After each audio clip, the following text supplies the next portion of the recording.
Assalamualaikum warahmatullahi wabarakatuh Ustaz. Waalaikumsalam warahmatullahi wabarakatuh. Maaf Ustaz izin bertanya, saya langsung ke pertanyaannya. Saya sering melakukan hal yang tidak semestinya. Saya menyadari akan hal itu salah. Namun lagi-lagi saya melakukan kesalahan atau dosa tersebut dosa tersebut.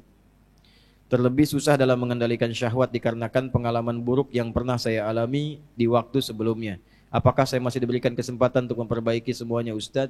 Quran surah keempat An-Nisa di ayat yang ke-17. A'udzubillahi minasyaitonirrajim. Bismillahirrahmanirrahim. Innamat taubatu 'ala Allahi lilladzina ya'maluna as-su'a bijahalatin tsumma yatubuna min qarib. Orang-orang yang mau kembali kepada Allah dengan taubat itu, maka lakukanlah ketika ia sadar ia salah, segera taubat. Ya. Jadi taubat itu jangan ketika Anda kerjakan, misalnya terjadi lagi Anda simpulkan enggak diterima. Jangan begitu. Maksudnya terus tobati sampai di titik Anda menyesali itu. Jangan berhenti.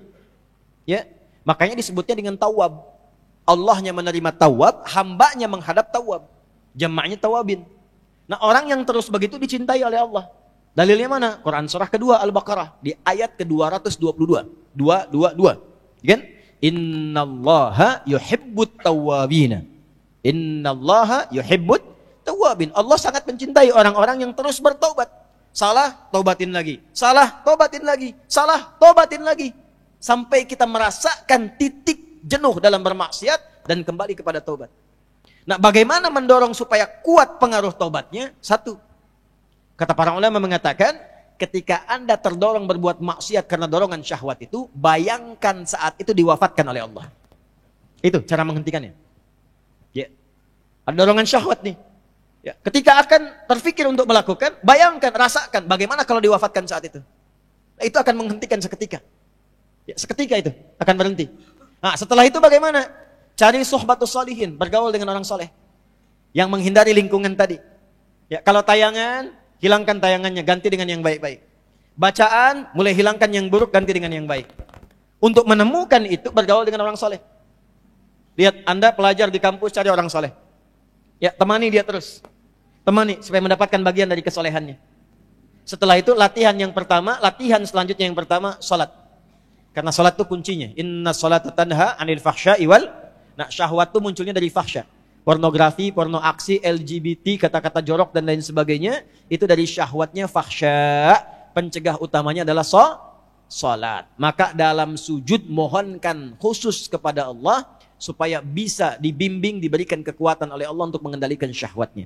Satu, taubat jangan berhenti, optimis terus. Yang kedua, rasakan kalau akan terfikir berbuat maksiat akan diwafatkan. Yang ketiga, cari teman yang soleh. Yang keempat, sholat optimalkan. Yang kelima, latihan puasa. Gitu ya. Sebab puasa itu paling efektif untuk bisa mencegah maksiat. Ya, Anda kalau syahwat sedang muncul, sedang puasa, nggak akan dilakukan. Berat untuk melakukan itu. Minimal pertama takut batal puasanya. Takut batal, kesananya lagi, itu akan terbiasa. Ya, akan terbiasa. Ya, yang biasa buka juga kalau puasa kan memang setengah-setengah dulu. Ya, kan dulu pernah saya waktu di Kalimantan, ada cerita dari Sumedang. Preman tobat, pensiun. Kemudian dia puasa. Ya, begitu dia lewat, lihat rumah makan tuh. Rumah makan kok buka. Wah, jiwanya muncul lagi. Datang ke situ gebrak. Pak, apa nggak tahu ini waktunya puasa? Jangan begini dong, tutup katanya. Tutup. Jangan kelihatan orang, tutup. Begitu ditutup, udah selesai. Es teh manis satu, Pak. Rupanya dia cuma sanggup sampai siang. Tapi alhamdulillah kan sudah mulai kan. Besoknya tambah lagi. Makanya sebelum nanti masuk Ramadan, nanti kita belajar. Ya, di awal bulan ya, di Tanah Kusir. Kita akan belajar, salah satunya adalah latihan puasa sunnah. Itulah sebabnya nanti kenapa Sya'ban Nabi banyak puasa sunnah.